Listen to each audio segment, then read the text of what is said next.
હે ફ્રેન્ડ્સ, કેમ છો? મજામાં? વોટ્સએપ ડૂડ, હું રૂપાલી દવે, આપણી હોસ્ટ, લેખક, કોલમિસ્ટ, પ્રેસ રિપોર્ટર, આપ સૌનું કેસરી ટાઈમ્સમાં સ્વાગત કરું છું. મિત્રો, આપ સૌને રામનવમીના પવિત્ર પર્વની ખૂબ ખૂબ શુભકામના.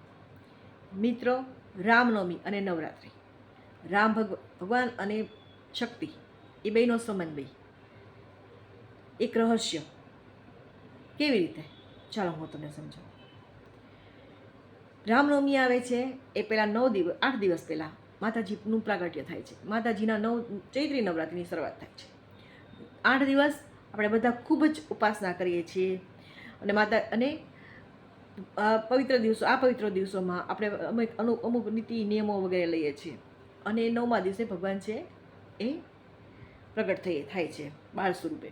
એ જ રીતે શારદીય નવરાત્રિમાં 9 દિવસના નવરાત્રિ આપણે ખેલીએ છીએ અને એ જ મહિનામાં દિવાળી આવે છે. દિવાળી પહેલાં રમા એકાદશી, દિવાળી પહેલાં વાઘ બારસ, ધનતેરસ, કાળી ચૌદસ અને દિવાળીના દિવસે ભગવાન શ્રી રામચંદ્રજી સંપૂર્ણ પૃથ્વી પરથી રાક્ષસો છે એનો સંહાર કરીને, રાવણનો વધ કરીને, લંકામાં વિભીષણને રાજગાદી પર બેસાડી અને પુનઃ અયોધ્યા પરત ફરે છે. 14 દિવસના વનવાસ દરમિયાન એ વનવાસ બાદ પુનઃ અયોધ્યા પરત ફરે છે અને રામ રાજ્યની ત્યારથી શરૂઆત થાય છે એમ કહેવામાં આવે છે. સરયુ નદી એ રામાયણની મુખ્ય સાક્ષી છે. મિત્રો, અયોધ્યા અત્યંત પવિત્ર નગરી છે. દ્વાપર, ત્રેતા, સતયુગ, કળયુગ, આ ચારેય યુગમાં અયોધ્યા નગરી છે એનું ખૂબ જ મહાત્મ્ય છે. એનું મુખ્ય કારણ છે કે આ નગરીનું નિર્માણ સ્વયં સૂર્ય ભગવાનના પિતા વિવસ્વાને કર્યું હતું અને કહેવાય છે કે સૂર્ય ભગવાન છે એ પ્રગટ સ્વરૂપે અયોધ્યામાં બિરાજમાન હોય છે.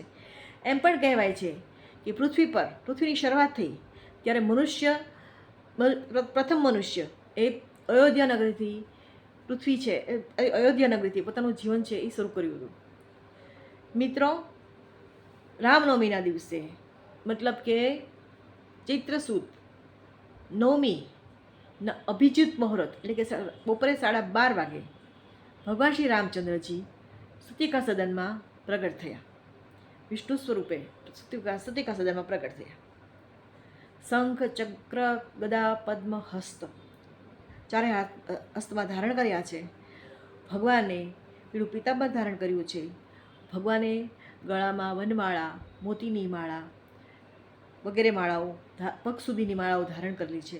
ભગવાન આભૂષણ ધારણ કરે છે, શ્રીવસ્તુનું ચિહ્ન છે અને જરિયાળ ખેસ ગળામાં ભગવાને પહેરેલો છે. ભગવાનના નેત્રો એ કમળની પાકડી જેવા એકદમ કોમળ નેત્રો છે અને તેજોમય સ્વરૂપ ભગવાનનું એ માતા કૌશલ્યા સામે ભગવાન પ્રગટ થયા.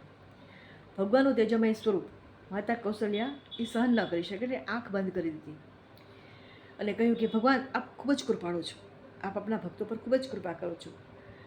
હું આપણને શું પ્રાર્થના કરી શકું? આપ સ્વયં પૂર્ણ પુરુષોત્તમ છો. ત્યારે ભગવાને કીધું કે માતા, હું તમારા સામે એક ખાસ યોજન સાથે પ્રગટ થયો છું. તમે ભૂલી ગયા છો. તમે ગયા જન્મમાં તમારા પતિ સાથે 1000 વર્ષ માત્ર એક ટાઈમ અન્ન ખાઈને તપશ્ચર્યા કરી હતી. બીજા 1000 વર્ષ સુધી તમે માત્ર એક ટાઈમ પાણી પીને તપશ્ચર્યા કરી હતી. ત્રીજા 1000 વર્ષ દરમિયાન તમે માત્ર એક ટાઈમ હવા ખાઈને તપશ્ચર્યા કરી હતી. ચોથા 1000 વર્ષ સુધી તમે અન્ન, પાણી અને જળ અને હવા આ સંપૂર્ણ ત્યાગ કરી અને સતત 2 વર્ષ સુધી તમે તપશ્ચર્યા કરી હતી. જ્યારે તમારી કઠિન તપશ્ચર્યાથી હું ખુશ થઈને પ્રસન્ન થયો અને તમને પૂછ્યું કે તમારે શું જોયા છે, ત્યારે તમે મારા પતિ સાથે તમે કહ્યું હતું કે મારે દેવ જેવો પુત્રની પ્રાપ્તિ કરવી છે. મારો પુત્ર દેવ જેવા લક્ષણોવાળો હોય એવા પુત્રને ભગવાન મને આપો. ત્યારે મેં તમને વચન આપ્યું હતું કે દેવ જેવો નહીં, સ્વયં વિષ્ણુ હું તમારો પુત્ર બનીને તમારે ત્યાં આવીશ.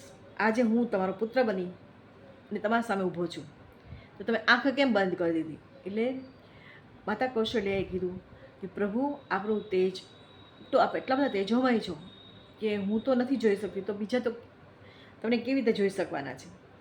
તમે પુત્ર તરીકે આવવાનું વચન આપ્યું હતું, તો તમે પુત્ર બની જાઓ, કારણ કે હું તમારી મા, તમારી મા બનવાનું સૌભાગ્ય પ્રાપ્ત થશે. ભગવાને માતાની ઈચ્છા અનુસાર એક બાળકનું સ્વરૂપ ધારણ કર્યું, તાજા જન્મનું નીલમણી સ્વરૂપ બાળકનું સ્વરૂપ ધારણ કર્યું અને રડવા લાગ્યા. બાળકનો રડવાનો અવાજ સાંભળતા જ દાઈમાં એ સુતિકા સદનમાં આવ્યા અને એણે જોયું કે કૌશલ્યા માતા આગળ એક નીલમણી સ્વરૂપ બાળક રડી રહ્યું છે, હાથ પગ ઊંચા કરીને.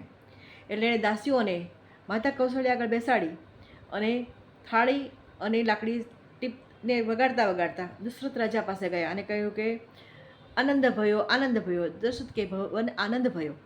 એટલે દશરથ રાજાએ કીધું કે કા ભયો? તો દાઈમાએ કહ્યું કે દશરથ કે પુત્ર ભયો. એટલે દશરથ રાજાએ ખુશ થઈને એ જ સમયે એ અતિશય ખુશ થઈ ગયા અને એના ગળામાં જેટલી માળા હતી એ બધી જ માળા એ દાઈમાને આપી દીધી. અને એ જ દિવસથી, એ જ ક્ષણથી ઢોલ નગારા પખવજ સાથે એણે આનંદ ઉત્સવ કર્યો. ખૂબ આનંદ કર્યો, ખૂબ નાચ્યા. એમ કહેવાય છે કે રામ જન્મ પછી કેટલાય મહિનાઓ સુધી, કેટલાય વર્ષો સુધી અયોધ્યામાં આનંદ થતા રહ્યા, ઉત્સવ થતા રહ્યા હતા. ભગવાનનું પ્રાગટ્ય છે એ આનંદ માટે છે, ખુશીઓ માટે છે. ભગવાનનું પ્રાગટ્ય છે એ જનમાં ખુશીઓ લાવે છે. આજે તમે રાજા રામ રામ રામ, સીતા રામ રામ રામ, રાજા રામ રામ રામ, સીતા રામ રામ રામ એમ બોલશો તો પણ તમારા રૂઆ ઊભા થઈ જશે. એનું મેઇન કારણ છે કે ભગવાન છે. ભગવાન તો એ વર્ષો પહેલાં પ્રગટ થયા અને આજે પણ છે. આટલા સમય સુધી પહેલાં પણ હોવા છતાં પણ આજે પણ આપણે એટલા જ રામનવમી આવે છે ત્યારે એટલો જ આનંદ, ઉમંગ અને ઉત્સાહ આપણા એકદમ જ જાગી જાય છે. એનું મુખ્ય કારણ છે કે આપણે ધાર્મિક છીએ, આપણે ધર્મપ્રિય છે. મિત્રો, આપણે આપણા ધર્મના રક્ષક બનવાનું છે. આપણે ધર્મનું રક્ષણ કરશું તો જ ધર્મ રક્ષાશે, તો જ આપણા મંદિરો અને સ્થાનો બધા રક્ષિત થશે. હું રૂપાલી દવે આપ સૌને પુનઃ રામનવમીની ખૂબ ખૂબ ખૂબ ખૂબ તમને શુભકામના. જય શ્રી રામ.